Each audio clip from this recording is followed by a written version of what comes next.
Thrity Umrigar confronts the horrific gender and religious violence in India. I discuss this and more on today's episode.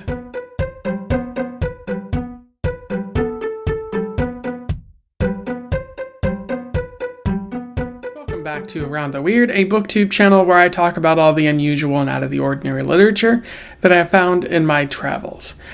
Today, I want to talk about a book that I read, one that I got from my local library. Don't forget to patronize your local libraries. They might have interesting books from diverse authors like the one I'm talking about here today that might alarm you or might shock you or just might be a high quality read, which this one was pretty high quality, even though I have a few problems with it. And today's book is all about India and gender and religious violence. I am referring to Honor by Thrity Umrigar, which was published in 2022. For those who don't know, Thrity Umrigar is a author who has been writing for the past, or at least getting their work published for the past 20 years. They are an Indian American writer, and they've written a number of books about India and the Indian experience, some of which are romance-based, some of which are more dramatically focused. And she's won a number of awards and recognition for her work. I don't know too much else about her, not a lot of information out there, but I can say that this was a very interesting book, and I hope I have a chance to read more of her work in the future. I do find it very interesting that over the past 3 years, there have been books that I picked up from my local library, which are written by Indian writers, and they've stood out. So A Burning by Megha Majumdar, which I'll talk about later, and Members Only by Samir Pandya, which was also really good. And they were random selections from my library, and they're both possibly year-end contenders. So I just find that fascinating that they're Indian writers specifically there. But yeah, I'm going to talk about this book, but I will avoid doing spoilers in the summary section. I highly encourage you, if you're interested in this, go out, seek the book, and then come back and watch this video. But I might do some spoilers in the analysis section because that's kind of unavoidable. But without further ado, let's talk about Honor. I will do a summary, a little bit of analysis, and we will move on from there. So Honor focuses on Smita Agarwal. She is an Indian journalist who is vacationing in the Maldives when she is summoned back to India at the behest of her friend Shannon. Shannon hurt her hip and is calling upon some help from Smita. Smita thinks that Shannon just wants to help her, Smita thinks that Shannon wants her help in just doing daily tasks now that she's injured, but it turns out that Shannon wants her to cover a story that she's been working on. It's a story about an Indian woman in the rural countryside whose husband, who was a Muslim, was killed because she was a Hindu woman and her family didn't like this cross-ethnic, cross-religious relationship, as it brought dishonor to the family. And they also set this woman on fire and are threatening to kill her child. And activists have come out to sort of represent her in court as a means of maybe getting her brothers jailed for such actions. And Shannon was covering the story, but they want Smita to now cover it because Shannon is injured. Smita doesn't really want to cover the story because she has her own problems with India and she's been living in America for the past 20 or so years and hasn't wanted to come back. But Shannon gives her no choice, and she absolutely has to do this. And while she's in Mumbai, she even goes back to a place where she used to live and confronts a close family friend named Pushpa, who Smita demands to know why Pushpa did what she did 20 years ago. And Pushpa refuses to accept any blame for whatever she did. We don't find out until later in the story. And Pushpa even says, things must not have been that bad if Smita is still hanging around and doing stuff. And so Smita leaves without getting that resolution she wanted. And then she also sort of hangs out with one of Shannon's friends, a man named Mohan, who's very passionate about India and insists that things are pretty good here. And so Mohan and Shannon agree to go to this rural area, mainly because, or Smita and Mohan agree to go. And then Mohan's there mainly to serve as protection or a male escort, because this is a conservative part of India. So they go there. Smita talks with Meena, the woman who was set on fire, who has a positive outlook and loves her child that she had, but she's hoping her brothers will be punished for what they did to her husband, and she's currently living with her mother-in-law, who's unhappy because Meena's brothers killed her son. And so Meena doesn't really know what she's going to do, and things don't really look that bright after the trial ends either. And then Smita goes and talks to the brothers, who are unapologetic about what they did, insist that she was dishonoring the family, and note that they'll probably get off, and they might do other bad things to Meena after they are able to be found not guilty there. And then she goes and talks with Rupal, one of the community elders, who is a mystic sort of man who insists that he can see forward and backwards in time and is given power by God or someone. And he says that there was nothing wrong with what the brothers did, and that again Meena brought shame upon the whole village because of her cross religious sort of relationship. And Rupal also notes that he has the police and other sorts of people on his side, because it's a conservative area, and nobody really cares what happens to Meena.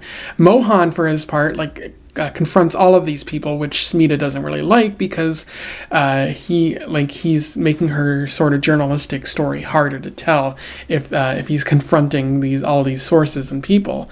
And Mohan sort of develops a negative outlook on India as time goes on. Once they're finished with these interviews, they find out that the sentencing has been delayed. The trial has been delayed for mysterious reasons. Mohan takes Smita back to his home rather than driving all the way back to Mumbai, and they get to know each other more, developing a close relationship. And Smita at that point reveals the reason she doesn't like India is because she used to be a Muslim woman instead of this Hindi woman that she says she is now.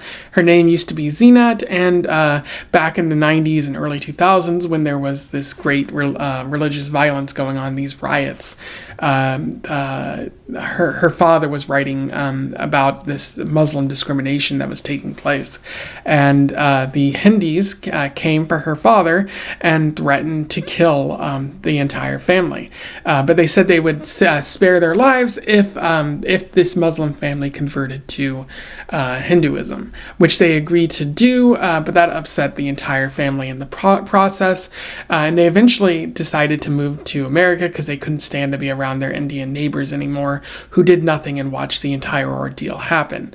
They never converted back to Islam, mainly because of something that, like a deal that her father had made with one of their attackers.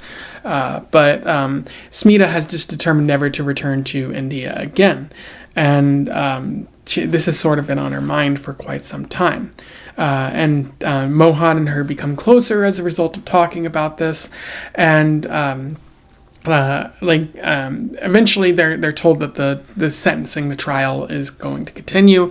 But as they're entering the courthouse, Meena's brothers confront her, and they even go laugh at her because they say they bribed the judge in some capacity. Now, whether that is true and what happens in the trial, as well as what happens in the rest of the story, I will let you find out. But it is predictably bleak based on what's happening in the rest of the story, and that's pretty much what happens. In terms of analysis, there is a fair bit to talk about with this story. You could probably already guess that it's pretty bleak. As I mentioned at the end of the summary, not only do you see Smita's life being affected by this religious violence. But you also see Mina, because she finds out that her brothers are found not guilty. And then they later come to her with a mob. She's able to get her child to safety. Smita tries to save her, but unfortunately Mina is killed in the process, which is very sad, but is ultimately reflective of what Thrity Umrigar is trying to say about India.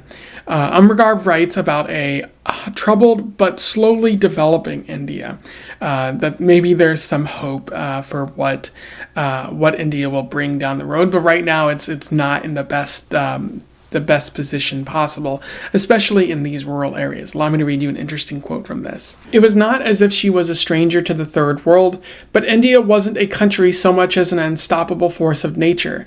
Everything about it bewildered her. The pond-stained walls in a renowned hospital, the insane traffic, the masses of people everywhere, Mohan's and idiotic insistence that she claim India as her homeland. At this moment, India felt inexpressibly large, as well as small and provincial enough to choke her." And there you really see at least one person's perspective of what India is. Again, Mohan trying to say that India is a great place to live, sort of like a central idea of the story, like of whether or not India is all that great. But it seems very hustle and bustle, and in these more rural areas, it seems oppressive in a very large way. There does seem to be a presence of progress, despite all of this violence that has happened and is continuing to happen. As Mohan says, you see Mumbai and you see all these other countries coming in with their French restaurants or these other types of restaurants, and you think, oh, it's becoming a more progressive place, it's becoming more inclusive, but there's still regression taking place. I would argue that even with these other restaurants coming in, that doesn't necessarily make India a better place, because the violence is still there. It's a powder keg. It happened in the early 90s and early 2000s, and it's continuing to happen to today. So just because those restaurants are there does not mean the systemic problems, the unexplored religious violence has gone away. And even worse, the regressive rural areas are still there. The violence still exists in those places. The oppression, the caste, all of that is still present. And it's making India a somewhat hostile place to live, especially if you're part of one of the lower caste, or if you're a woman in these rural areas and you dare try to dream of having control over your own body or control over who you love. That's going to be met with more oppression or violence, or just some sort of control by these males in this patriarchal sort of society. Smita even compares it to America, noting that these extreme people are similar to these MAGA people who enact violence on minorities and women and other sorts of people. And just because a minority is doing it doesn't make the whole country bad, but it's still there, it's still present, and it's not going away. So it's really hard to fully love both of these places. There's systemic inequality. It's not simply just one person doing it, and I believe Smita even says, there's this tendency to blame people like Rupal, who are in the community, who are this is an evil man and he is doing evil things. It's so easy to forget that this violence is kind of condoned on a national and regional level, where these people aren't exactly hiding what they're doing. It's a larger cultural problem, and it needs to be addressed, and you need to say what's going on. Otherwise it will continue and go on and on and on. And if you don't have an inquiry about it, if you don't address that this is a fundamental part of the history of the country, it just goes on forever. We see that with race relations in the United States, and you see this here with the religious violence and even gender violence that has taken place in India. Allow me to read you another interesting quote from this. "Did you tell the police this about your role? The man stared at her for a long moment and then let out a loud guffaw. "Ari, the area police chief is my cousin brother, miss. My mother's sister's son. Of course I told him. Gave him the date and time we were planning on doing this, so that they could ignore the phone calls." Smita went pale. She cast a quick glance at Mohan, who was standing with his hands thrust deep into the pockets of his jeans. "The police knew?" she asked. "Yes, of course. We are law-abiding citizens, not like those dogs." And there you see Rupal and Smita talking, and Rupal just straight up admitting, I told the police that I was going to do this. They agree with my sentiments, so we they allowed this violence to happen. They allowed us to murder this man and burn this woman, because they were doing something that we did not agree with. And so, it's not just Rupal, like doing this on his own. There's a system condoning this type of behavior, because there's a belief that one religion is inherently better than another, or you can't have these two religions coexisting. And so, that's a very jarring quote, but you see that happening quite a lot in India, but you also see that happening in America, especially with the way the police treat minorities and how frequently they get away with it. And a lot of this is all about like Mohan's journey. So going from someone who has a great faith in India to someone who has shaken faith and doesn't know if India is going to stand on its own two legs, if it's going to be a place where everyone can sort of live and have a sort of harmonic existence with one another.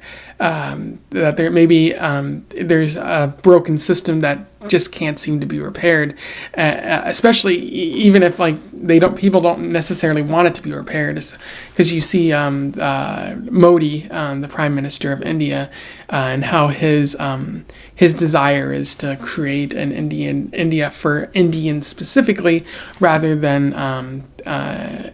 immigrants or people of different faiths, and a lot of that is seen through Mohan's eyes, which is great, because you can sort of follow along and see if you were to find out that your country wasn't as great as you thought it was, that these inequalities were allowed to continue without anyone really doing anything. How would you feel about that?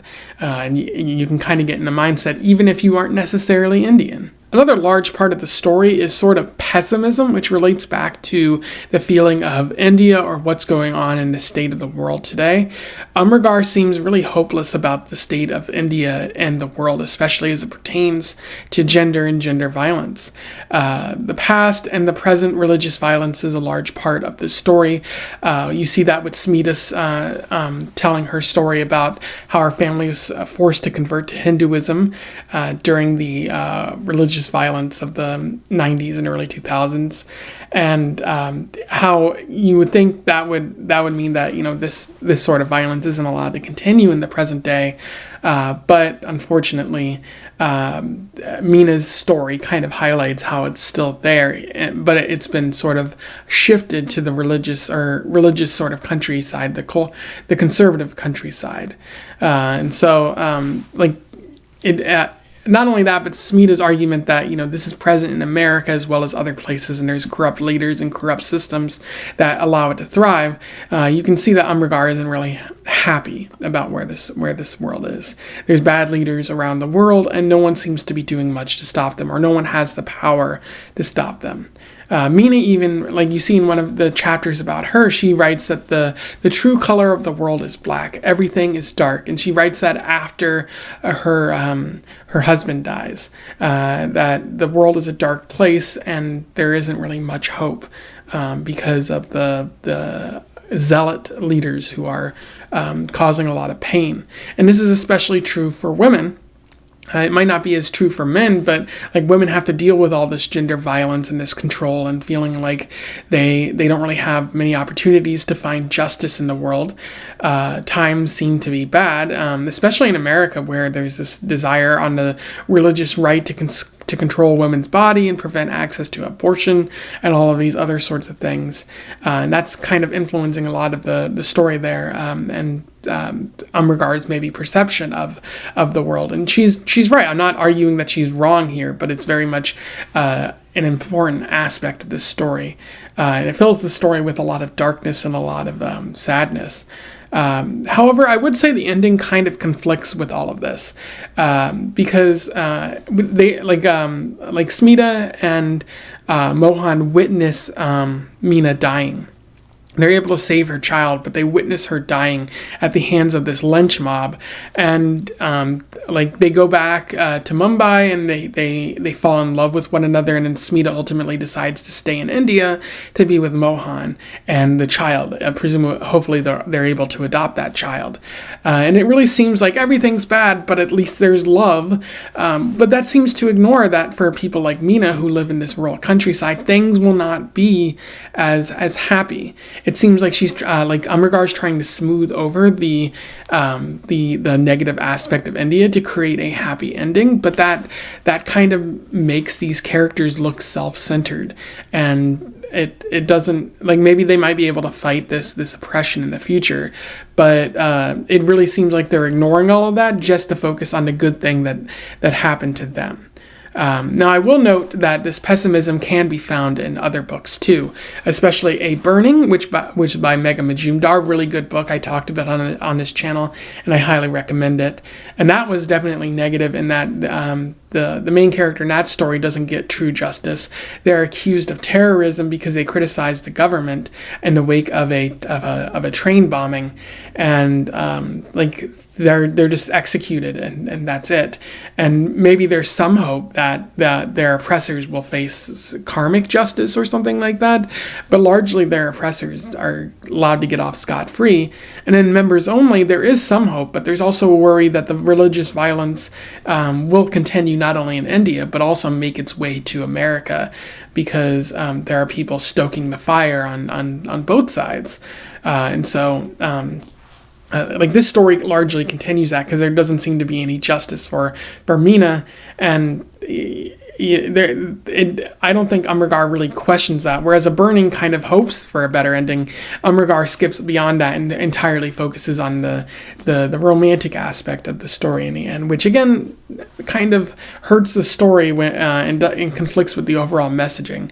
But I do think it's fascinating how both of these stories kind of talk about India and acknowledge its large faults and maybe hope for a better future, but maybe also say that a better future isn't really possible in the current system. Umrigar is also talking about love here, how it can transcend boundaries, especially religious boundaries.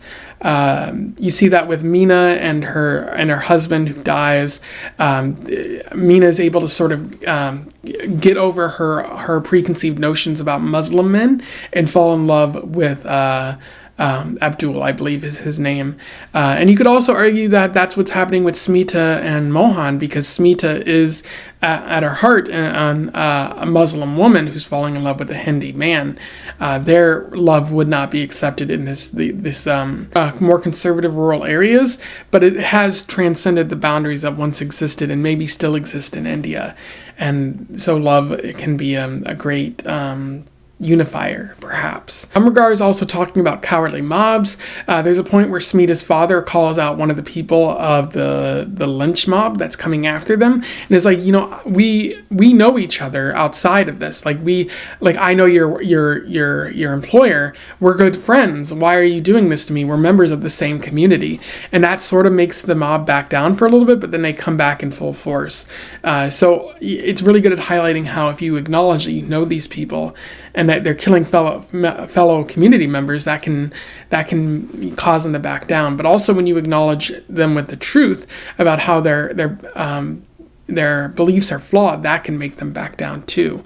So these mobs are not all powerful. There is a way to get at them and to acknowledge that they're hurting the community.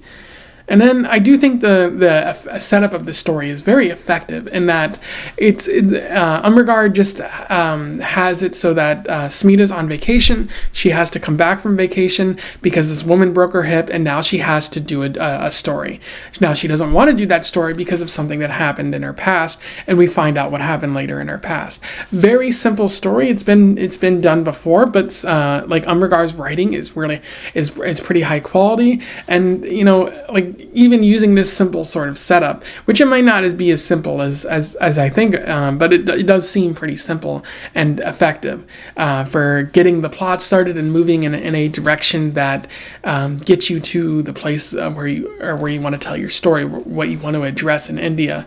It's very simple, but I like how useful it is, and like the essence of it, where like Smita doesn't want to be in India, but this condition forces her to be in India. It's simple, and it's a very useful way to tell the story. Now, there are a couple of issues with the story. I do think it is extremely dark. Going back to that pessimism, the darkness of the story is that there doesn't seem to be that much hope for India or maybe the rest of the world. And some of the things that Umrigar writes in this story are just completely dark, like very sad and really soul-sucking at times. And it can be hard to get into that story as a result because of all the violence and all the oppression that takes place, and just showing it so nakedly, which is important to address because the problem isn't going to go away unless you talk about the problem. But at the same time, it can be hard to get into this, and often people read books as an escape, and this does not necessarily present that escape. If anything, it just gives you more of what you might already be experiencing in the world. So I can see how it can be hard for some people to get into the story because of that. And I do think the ending is kind of weak as well. I know I'm criticizing the extreme darkness, but that's the overall sort of vibe of this story. And the romantic ending kind of undermines everything and cuts through the message that I think Umrigar is trying to say, and just makes it simply about Smita and Mohan's love more than about Mina's struggle and the overall struggle of women in India and around the world at large. It kind of makes these characters seem self-centered, and again, as I mentioned before, it seems like Umrigar is trying to find a solid way to give us a happy ending rather than giving us the ending that she was working towards for the past 200 or so pages. Anyway, those are my thoughts on Honor by Thrity Umrigar. A solid book, a really good book, possibly one of the better ones that I've read recently. One that certainly sticks out for its Umrigar's use of pessimism in this story, maybe even realism. It's certainly a very negative outlook on the world, one that I think is guided by her views of India as well as her own views of the state of women and or the treatment of women in the world. But I do think it's very important to read this to get that knowledge and see how other people view the world and the trouble that other countries experience that might be similar to the trouble faced in America. It's definitely important to draw those similarities and acknowledge that many problems aren't unique to the place in which you live. They're part of an overall branching sense of fascist takeover or something like that. Anyways, if you have any thoughts about this story, let me know in the comments below. I definitely recommend this. So, if you want a high quality book to read in the near future, check this out from your library or possibly even buy it. I think it'd be worth purchasing. But yeah, comment below. Otherwise, don't forget to like, share, and subscribe so that more people can find out about this book or this author if they don't already know. And until then, I wish you the best of luck in your weird and hopefully gender equality fighting travels. Farewell.